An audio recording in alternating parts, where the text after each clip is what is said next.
Sinai pussali, Šarmelšeiha, viena no iecienītākajām kurvietām pasaules ģeogrāfiskajā kartē. Šurp tūristi dodas lielākoties siltā klimata un vārdos neizsakāmā skaistuma dēļ, ko sevī slēp sarkanā jūra ar tās koraļu dārziem un visdažādāko sugu, formu un krāsu zemūdens iemītniekiem. Taču retais no atbraucējiem zina, ka šī viesnīcām, villām un izklaides centriem pieblīvētā zemes strēle līdz pagājušā gadsimta 70. gadiem bija pilnīgi neskarta. Te pletās vienīgi tuksnesis, karstas smiltis, klinsakmens krāvumi un rīt un vakar stundās saustar spēlēs ārtos toņos zaigojošs ūdens. Pēc kara ar Izraēlu, Ēģiptei atgūstot šo teritoriju, te sākās grandioza celtniecība, radot mākslīgu oāzi tuksnesī, tūrismu industrijas uzplaukumam, kas tagad veido lielu daļu valsts ieņēmumu, radot arī arvien jaunas darba vietas vairākiem desmitiem tūkstošu darba meklētāju no Kairas, Aleksandrijas un citām vietām. Nodarbinātību turismā ēģiptieši vērtē kā prestižu, jo te iespējams gan labi nopelnīt, gan arī satikt cilvēkus no ārvalstīm. Taču šie pozitīvie aspekti, kā saka paši šai biznesā iesaistītie, slēpj arī zināmas draudus, jo saskaroties ar rietumu pasaules brīvdomību un visatļautību, tiek iedragāti stingrie morāles principi, ko šajā zemeslodes daļā pieprasa gan te valdošais islams, gan arī kristīgā baznīca.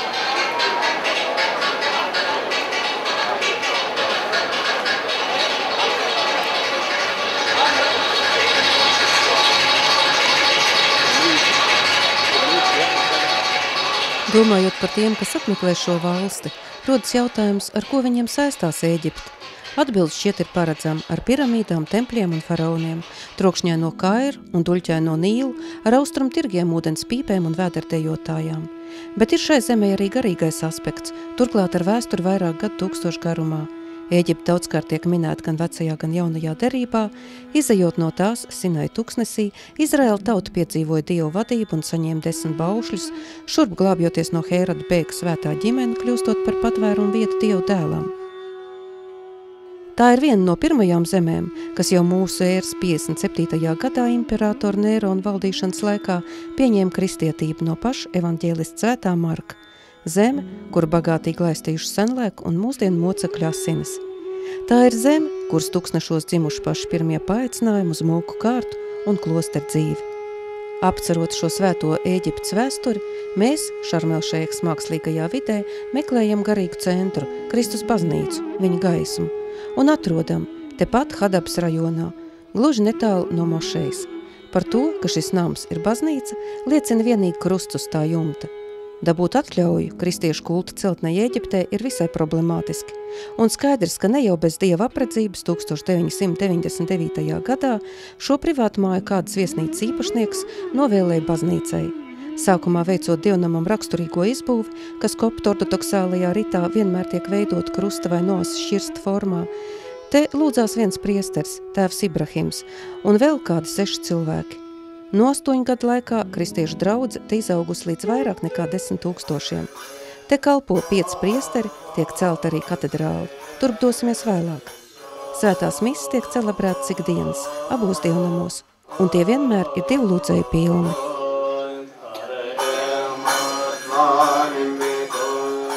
Marmora plāksne uz baznīcas fasādes mums vēstīja koptu ortodoksālā baznīca, Sinai diecēze.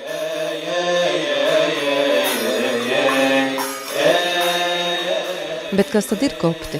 Un kā viņi dzīvo šodien šajā dīvainajā, rietumu pasaules turistiem radītajā vietā Šarmelšeihā? Vārds kopti cēlies no grieķu Aigiptos un nozīmē ēģiptieši. Būdam viena no senākajām kristīgajām baznīcām pasaulē, tā ir dziļi garīga un stingri doktrināla un balstās svētajos rakstos, apustuliskajā ticības apliecinājumā un baznīcas tēvu tradīcijā. Tās patriārhu paši kopti sauc par pāvestu, kas tulkojumā nozīmē tēvs, un koptu baznīcas pašreizējais vadītājs ir Šenuda III, 117. patriārhs pēc svētā evaņģēlista Marka. Pašā Ēģiptē koptu ir nemazāk kā 11 miljoni, un vēl vairāk visos zemeslodes kontinentos. Neraugoties uz piespiedu islamizāciju 7. gadsimtā, kad laikam ejot koptu valodu tika aizstāta ar arābu valodu, tā tomēr ir saglabājusies baznīcas liturģijā. Un šie sarežģītie dziedājumi, psalmi, himnas un lūkšanas tiek dziedāti bez ielūkošanās grāmatās vai piezīmēs, jo vienkārši kopti Kopš mazotnes tajos dzīvo. Baznīca viņiem izrādās ir māja, ģimene, patvērums, pilnīgi viss.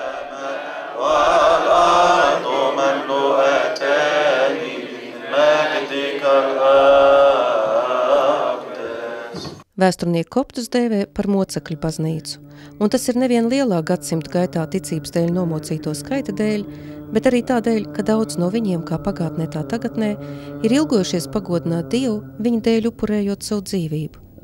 Iepazīstoties ar šejienes kristiešiem, atklājam kādu pārsteidzošu tikai Ēģiptes kristumticīgajiem raksturīgu zīmi – ietutuvētu krustu uz labās rokas, turklāt kā vīriešiem tā sievietēm. Tā nav modes lieta. Izrādās jau senatnē vajāšana dēļ vecāki, kuri atskārta, ka var ik brīdi tikt nogalināti, tā apzīmogoja savus bērnus, lai viņi izaugot zinātu savu identitāti. Ir agrs rīts. Mēs piedalāmies kristībās.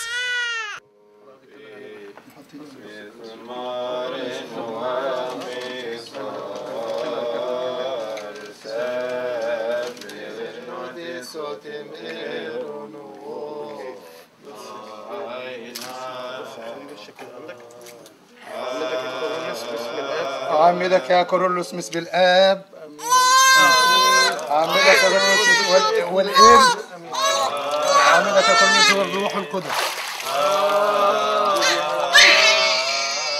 Priesteris nokrista bērnu Dieva Tēva, Dēla un Svētā gara vārdā, 3 reizes pagremdējot to ūdenī, kas norāda, ka kristāmais tiek nomazgāts no iedzimtā grēka, lai dzīvotu Jēzu Kristu. Tūdaļ seko arī konfirmācijas sakraments, svaidīšana ar svētītajām eļļām, kurā pēc baznīcas lūkšanām jaunkristītais saņem Svēto garu.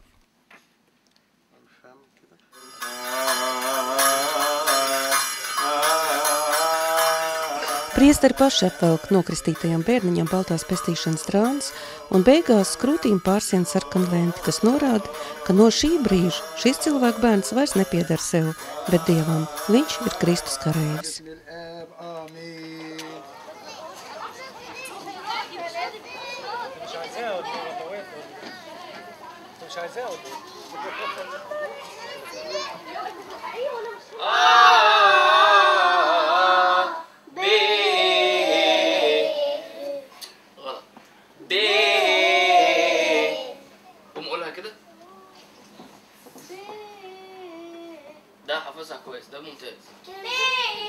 Runājot par bērniem, kurus šeit satiekam lielā daudzumā, mūs pārsteidz, cik ļoti viņi mīl baznīcu un priesteris, priekšzīmīgi lūdzoties 2-3 stundas garajā misē, apmeklējot svētdienas skolu un vēl kopā ar vecākiem piedaloties dažādos vakara tematiskajos pasākumos.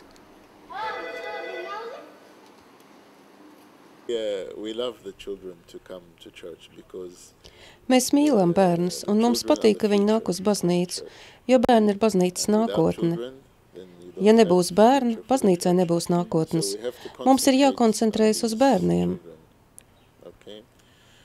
Tādēļ, kad es redzu bērnu ienākam baznīcā, es viņu apkampju, nobučoju, spēlējos ar viņu.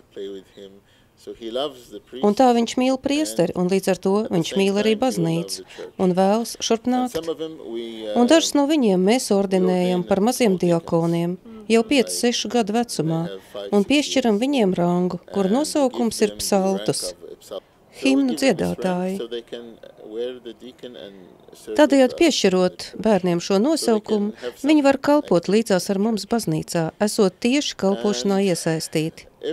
Turklāt vecāki katru dienu, ņemot bērnus līdzi uz liturģiju, pieradina viņus pie šī baznīcas rituāla, un tie viņiem nav sveši. Viņi ar patiku šurp nāk un arī pieņem komuniju. Bet ja kādreiz gadās kāds bērns, kurš sabīstas no priestera, tad mēs pēc svētās mises aicinām mammu ar bērnu aizkavēties, un tad mēs kopā ar viņiem sēžam, runājam, dodam saldumus, vienkārši tādēļ, lai viņus vairs nemulsinātu šī melnā krāsa vai arī bārda.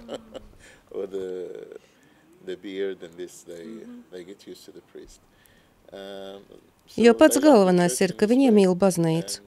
Bērni ir kā eņģeļi, un pavisam mazie vēl neprot runāt. Bet dievkalpojuma laikā viņi dažkārt čalo, un es vienmēr saku vecākiem neuztraucieties. Viņi slavē Dievu tādā veidā, kā viņi to prot. Tēvs Maurīcijs ir uzaudzis Austrālijā, tur pabeidz augstskolu un strādāja naftas kompānijā, līdz saprata, ka dzīve, kurā Dievam atvēlēta pakārtot lomu, ir bezjēdzīga. Un tā 1999. gadā pārbrauca uz Ēģipti un kļuva par mūku. Vairāk gadu garumā kalpoja par koptu baznīcas galvas Šenudas 3. sekretāru un nu ir priesteris Šarmelšeiks draudzē.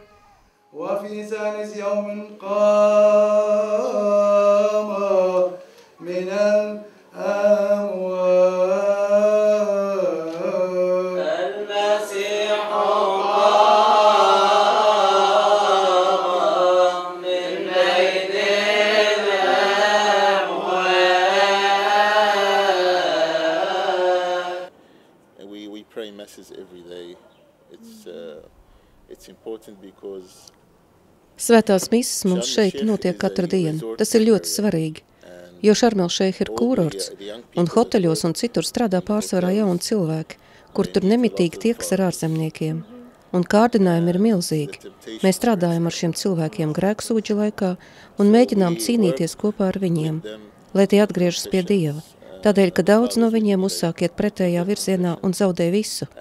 Tādēļ mēs rīkojam tikšanās katru vakaru, īpaši jaunajā dievnamā, kas sākas 12. naktī.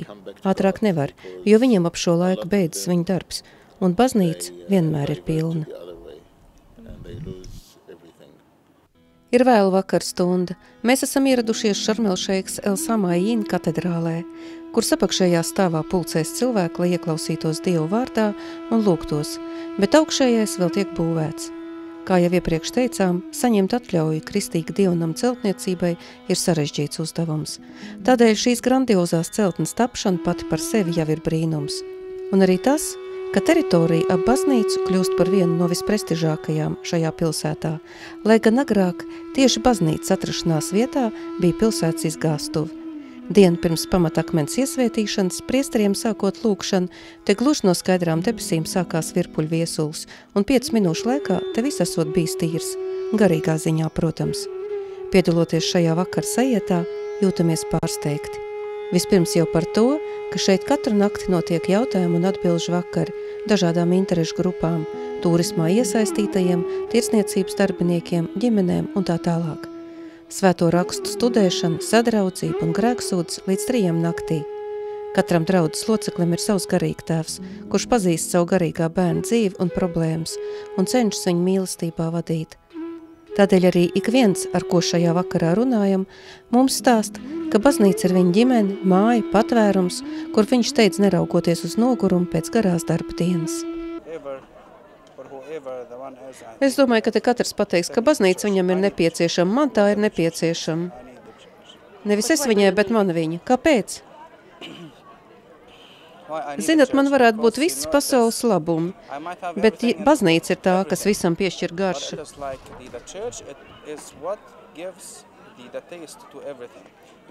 Jums var būt vislabākie ēdieni, nauda, viss, par ko vien varat sapņot, mājas, mašīnas, sieva, ģimene, bet ja jums nav baznīcas, nav Dieva, jūsu dzīvē, jūs nekad nespēsiet pilnībā izjust nec visa radītā skaistumu, nec pašas dzīves jēgu.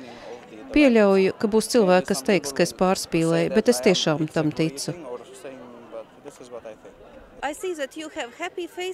Visiem, ar kuriem mēs šeit baznīcā tiekamies, ir tāda apskaidrotība, apskaidrota sejas. No jums nāk tāda iekšēja gaisma, kas ir tās cēlonis. Mēs neesam vislaimīgākie cilvēki pasaulē, mums ir tik daudz problēmu, bet Dievs ir tas, kurš palīdz bez panikas nostāties problēmas priekšā. Jo patiesībā mums visiem dzīvē mēdz būt sarežģījumi. Neatkarīgi, vai jūs ticat vai nē, bet atšķirība ir tā, ja manā dzīvē klātesoši ir Dievs, tad problēma man nav tāda izmēra, kāda tā ir neticīgam cilvēkam. Dzīve ar Dievu rada gluži citu attieksmi attiecībā uz grūtībām. Šī patiešām ir jauka diena. Kāpēc? Kāpēc tas ir jauki būt te vakarā? Tāpēc, ka baznīca tā ir vislabākā lieta pasaulē. Tiešām? Labāk pat par visgaršīgākajiem saldumiem? Jā. Bet kāpēc tā? Nu, bet protams, ka tā. Nu, bet kāpēc? Es nezinu. Bet jūs jūtaties šeit labi, jā?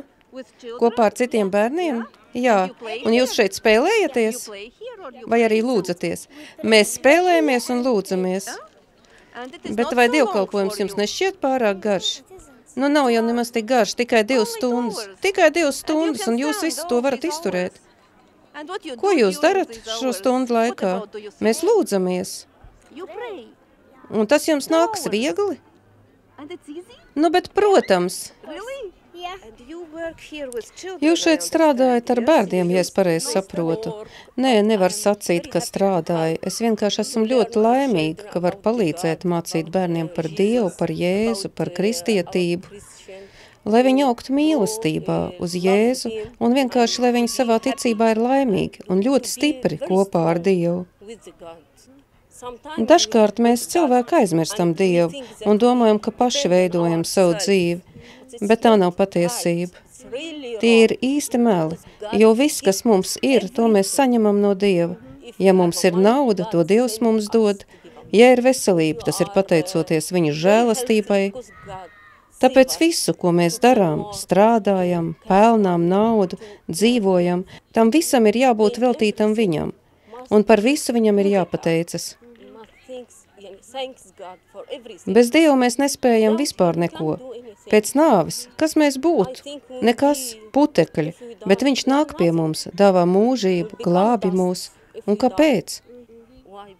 Tādēļ, ka viņš tik ļoti mūs mīl. Mums par to ir jādomā.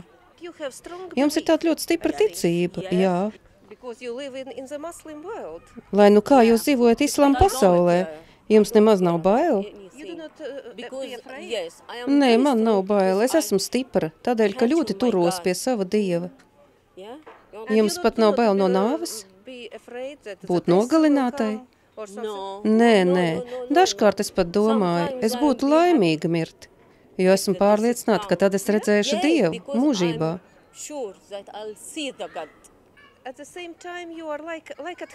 Pārsteidzoši, ka baznīca jums visiem šeit ir kā mājas. Jā, tā ir. Bet kāpēc? Mēs cits citu te pazīstam. Tāpēc, ka pastāvam mīlestībā. Mēs mīlam cits citu. Tāpēc, ka Dievs ir mīlestība. Un mēs viens otram mīlam. Un ja mēs pamanām, ka kāds iztrūkst baznīcā, mēs tūdaļ zvanām, meklējam viņu.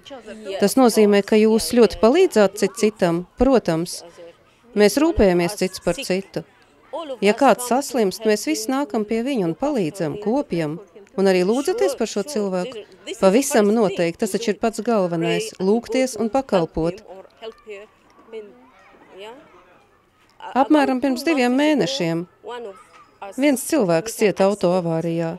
Visa draudz par viņu lūdzās un gāja uz slimnīcu, lai viņu apkoptu, izdarīt to, kas viņam nepieciešams, pakalpot, un mēs vispār šo cilvēku nepazinām līdz tam. Jā, tā tas bija. Mēs gājām tādēļ, ka vienkārši dzirdējām, ka viņš ir grūtībās. Mēs gājām viņam palīgā. Baznīca, tas nozīmē cilvēku kopienu. Ne jau celtni, bet cilvēkus. Ja cilvēki stipri turas kopā, tas nozīmē, ka ir stipra baznīca. Bet ja ir skaista celtne, bet tajā nav cilvēku, tas nav nekas. Jo baznīca taču ir mūsu sirdīs. Dievs mājo mūsos. Dievs ir mūsos. Viņš mums ir nepieciešams katru brīdi, katru sekundi. Viņš rūpējas par mums, ticiet man. Es esmu pārliecināta, viņš ļoti rūpējas par mums.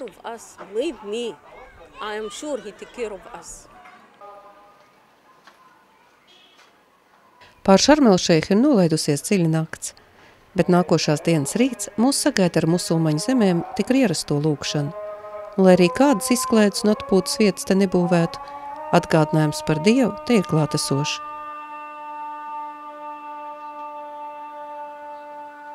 Mēs dodamies uz Svēto misi katedrālē, kur vēl pirms dažām stundām notika nakts lūgšanas.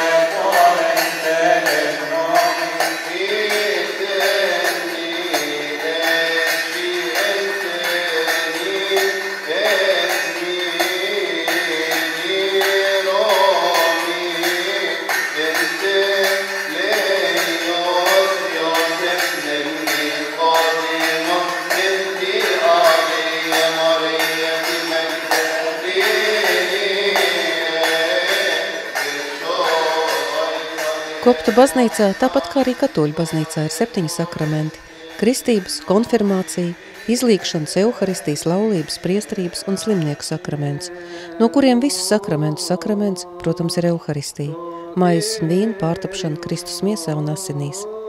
Koptu baznīcā tiek upurēta liela apaļas formas maize, kas vēsta par bezgalību un mūžīgo dzīvi, un tā ir raudzēta. Jo atbilstoši tam, ka Bībelē raugs tiek asociēts ar grēku, šī maize simbolizē Kristus upuri, kas visus mūsu grēkus ņēma uz sevi, mirdams krusta nāvē.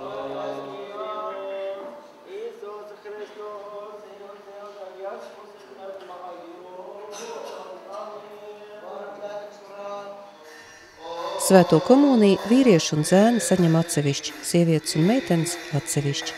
Tā tas te ir pieņemts.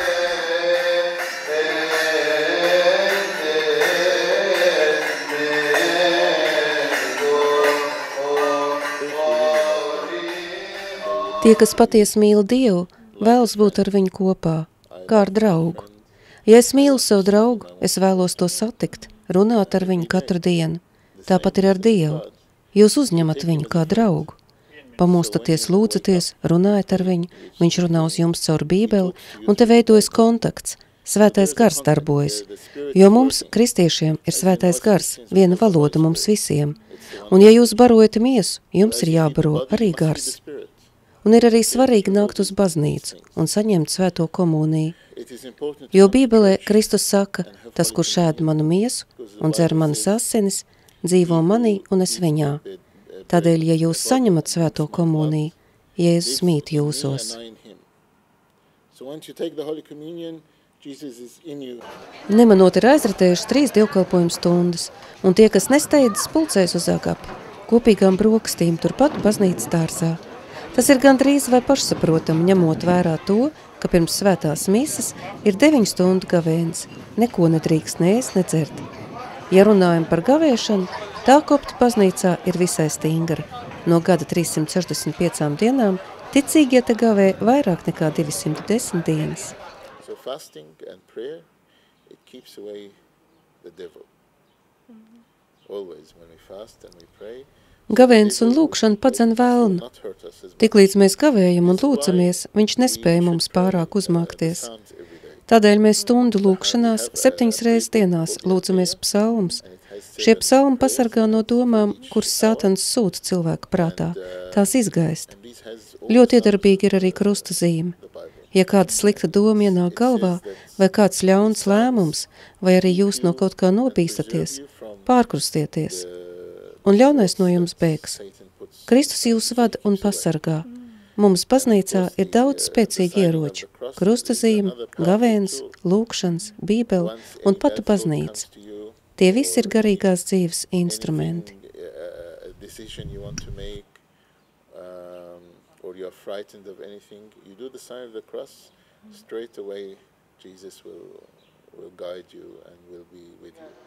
Viesojoties šajā tuksnešainajā zemē, mēs esam iepazinušies ar ticībā stipriem un sirds dāsniem ļaudīm. Tiekoties ar tēvu Marku, mēs vaicājam viņam, kā šeit kalpojošiem priesteriem izdodas tā ieplānot laiku, lai dāvātu uzmanību katram cilvēkam šajā lielajā draudzē. Visi šie cilvēki ir kā mūsu pašu bērni. Mīlestība ir jājūt sirdī, lai kalpotu cilvēkiem. Tikai tad, ja tu viņus mīli, tu vari viņiem kalpot. Jā, bet no kurienes jums ir tik liela sirds, ka jūs spējat visus viņus mīlēt? Nekas jau nu nenāk no mums pašiem. Jēzus Kristus dod mums šo sirdi. Ja jūs dzīvojat kopā ar Kristu, jūs spējat mīlēt arī savus ienaidniekus, kā tas ir prasīts Bībelē. Un tad, kad jūs mīlat visus cilvēkus, tā skaitā arī tos, kur jūs ienīst, jūs iegūstat plašu sirdi un spējat sajust sevī mieru. Jūs atskāšat, ka neviens cilvēks nav jūsu ienaidnieks, jo ir tikai viens ienaidnieks – Sātans. Un tikai. Bet tie cilvēki, kuri mūs nemīl, viņi vienkārši ir neziņā. Jums ir iekšējā gaisma, bet viņiem nav. Tad, kad viņos radīsies Jēzus Kristus gaisma, viņi arī spēs mūs mīlēt, jo viņi tiks apgaismoti.